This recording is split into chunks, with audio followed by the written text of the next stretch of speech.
How you doing, YouTube? Matt Massive Beer Reviews. Back with a little bit of Kuhnehen up in this piece in the form of their Dark Heathen Triple Bock Lager. I love me Kuhnehen. I love me triple. The word triple. I mean triple IPA. No, I hate triple IPAs. What the fuck am I saying? I was going to say triple Belgian triples, but yeah. I'm lying to myself, I guess. But I like Bocks and I like lagers. Kind of the same thing.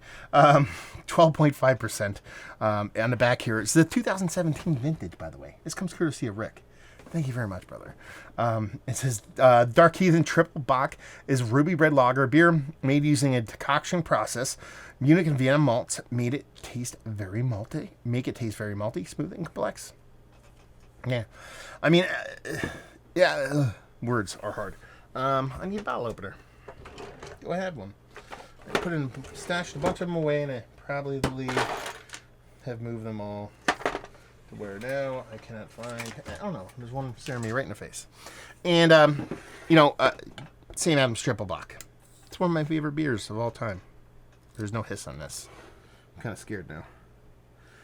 It crunched a little bit when I took the cap off, and I'm like, oh, the glass is breaking. No, it's just how the crystalline sugars of this high-gravity decoction process. Triple Bock Lager. But I don't expect this to be anywhere close to what that is. That beer is just different. It's kind of like saying, Dogfish Head 120 is a triple IPA or something like that. But I'm expecting something fun here because you're talking about Bock is one of my favorite styles. Double Bock, Triple Bock, I love them. Kuhnehen, you start throwing them into the mix.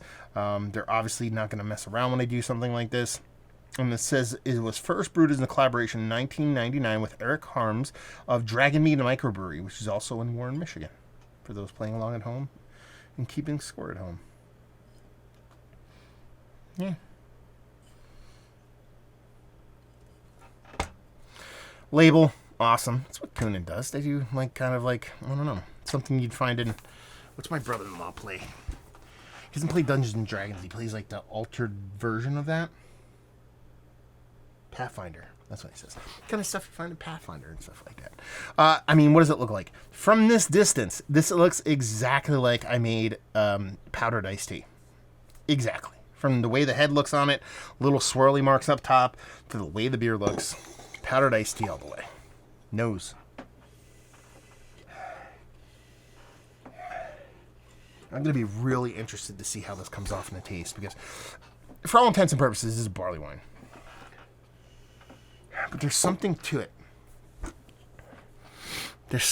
Maybe it's just a lager yeast, which is just, in itself is just crazy impressive. You're talking about lagering at 12.5%. Sure. I don't think they're ice bocking here. They said they're using the decoction method here. That's kind of like the top of the lagering kind of good lagering. I know the lagering has gone past that, but you have Santa Claus coming in right around that ABV, so it kind of makes sense. But maybe it's the lager yeast and the way it's coming off is kind of that thing that's separating itself from just being a base barley wine, more like a lager wine. But it's nice.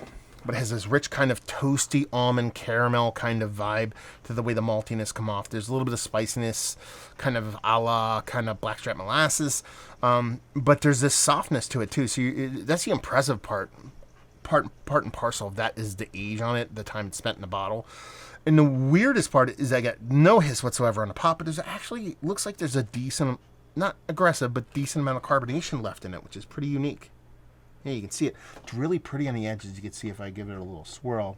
You see that kind of carbonation come up. Yeah, I don't know. I like this beer. Let's dive in. Cheers.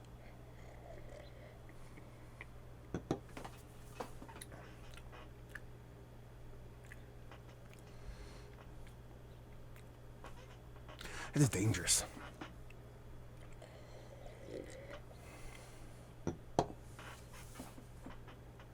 I like this. It's coming off way... I gotta word this correctly. It's coming off way less aggressive than I thought it would. Until about 3/4 of the way into the beer. And then it kind of just picks up the pace and hits you like a bag of rocks. In a very tasty way. I'll tell you what. Every now and then I'll drink a beer. And I will kind of... not call out the brewery, but be like, I can't believe this is not in there.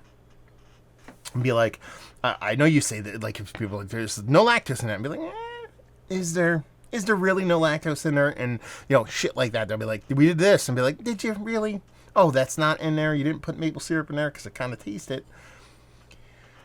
This is, I can't believe there's no honey in this. And that's how not saying it's a mead, it's more of like a braggot ale kind of thing going on, which, I mean, I've done a braggot ale review, I believe, from Kuhnehen before.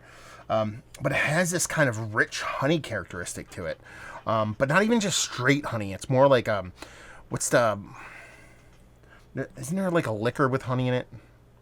I know there's like Jim Beam with honey or something. It's kind of like like almost aged this in like a honey liquor barrel, or did like, a spirit barrel, then aged honey in it, and then took that barrel and then aged this beer in it. That's the way it kind of comes off for me. The way the sweetness comes off is this big kind of honey component. So they're talking about just a base core 4 beer that hasn't touched much of anything at all, and it's just base Vienna malts in a decoction bash. It had aged. That's crazy pants talk.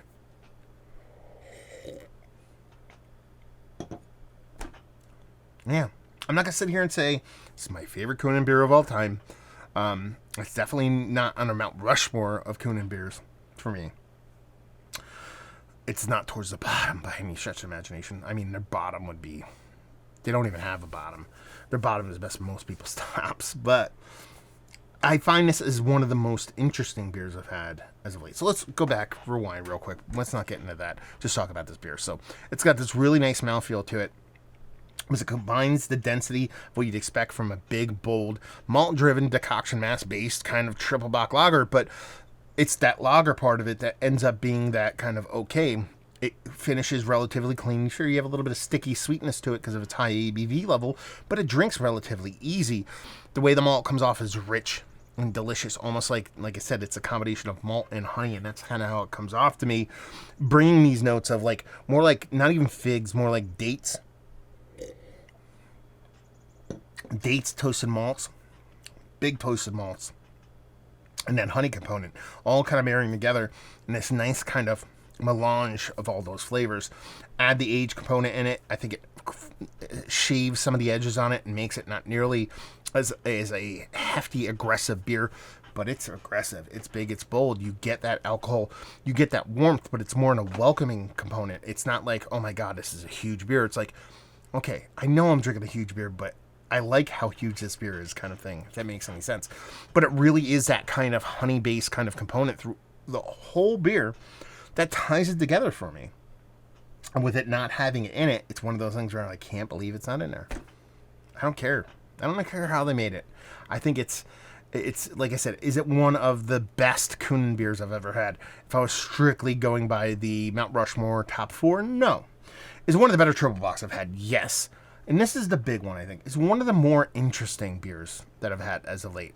That, it's definitely a Mount Rushmore status. And I want to put a little asterisk on that and preface it with, I'm not just saying it's interesting and I don't like it. There's sometimes where I kind of drink a beer and I'm like, okay, I'm not really vibing too much, but I really enjoy what they're trying to do here. That's not the case here. This is a combination of it's interesting plus it's very, very tasty. So it's probably the first face on that mountain because of how this beer kind of comes off. It's just fun as hell. What do you want? This is the kind of beer that I love. This is the kind of brewery that I shouldn't be near, to be perfectly honest with you. This is like, there's some of these breweries, whether it be Civil Life or even Bond Brewing to a certain extent. Good thing I live 45 minutes away, because they were in my town. I'd be there. I'd be sitting at the bar every day, and that would be bad for me and my life, my health, my kid, and everything, because the beers are just too welcoming. If this is close to me, I'd kind of want to do the same thing, but when you're sitting at bellying up to a bar that is known for making these high ABV bangers, bad stuff happens. In a very tasty way, though. So, anyway, I love it. Thank you very much, Rick, for sending this off. Very cool. Maybe not my favorite Kuhnhen I've ever had, but probably one of the more interesting ones. Let's put it at that. Let's see. Valued availability, no idea on this. You're going to have to help me out, Kuhnhen people, and leave you with, if you like what we like this, if you like meads and braggot ales and Bocks, but you want them on the sweeter side, but in a fun way, this is it, man. If you like Kuhnhen, there you go. hopefully you guys enjoyed the review. Down there if you want to talk about it. Massive Beers if you want to check me out in the social media stuff. Beer Massif if you want to check me out doing the whole podcasting thing. And hopefully you guys enjoyed the review. Hopefully you're enjoying a little bit of Kuhnehen right now. Hope to see you next time. Cheers.